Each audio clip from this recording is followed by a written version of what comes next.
கொடியை அன்று முதல் இன்று வரை யாரு பிடித்து கொண்டு இருக்கிறார்களோ உழைத்தார்களோ அவர்களுக்கு மட்டும்தான் பதவிகள். மற்ற கட்சியிலிருந்து எல்லாம் வராங்க, பெரிய பெரிய கார்ல வராங்கன்னு.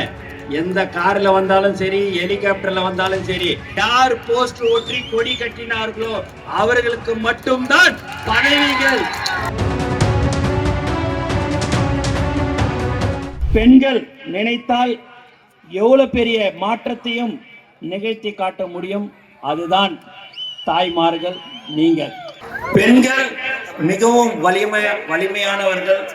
பெண்கள் எவ்வளவு பெரிய தடையும் தகர்த்து சாதனை செய்யும் போர் குணம் கொண்டவர்கள். தாய்மார்களின் ஆதரவும் அன்பும் நம் தலைவர் தளபதி அவர்களுக்கு அதிக அளவில் உள்ளது. உங்களை போன்ற தாய்மார்களை நம்பிதான் தலைவர் தளபதி அவர்கள் அரசியலுக்கு வந்துள்ளார்.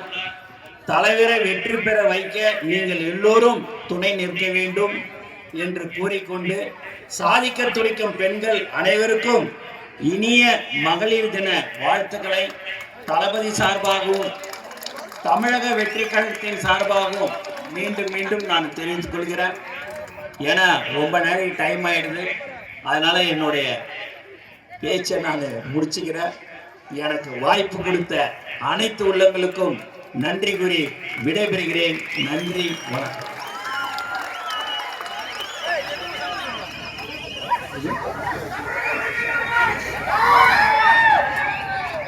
இங்க எல்லாரும் ஒண்ணு கேட்டீங்க, வரும்போதே தலைவரே எங்களுக்கு எப்போ பதவி ஒன்றிய நகரெல்லாம் கொடுக்கறதுன்ட்டு.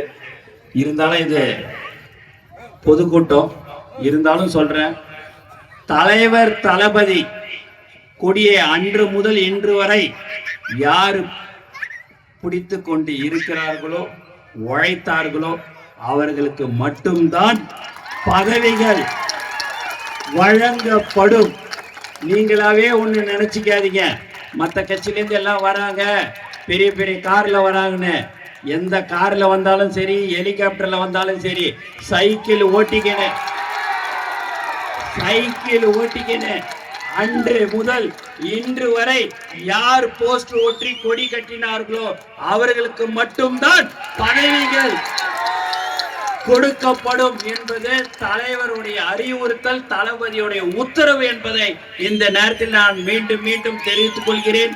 ஆகவே யாரும் எதை பற்றியும் கவலைப்பட வேண்டாம், உழைத்தவர்களுக்கு மட்டும்தான் பதவிகள் வழங்கப்படும் என்பதை மீண்டும் ஒரு முறை நான் தெரிவித்துக் கொண்டு, எனக்கு வாய்ப்பு கொடுத்த அனைத்து உள்ளங்களுக்கும் மீண்டும் நன்றி கூறி விடைபெறுகிறேன். நன்றி, வணக்கம்.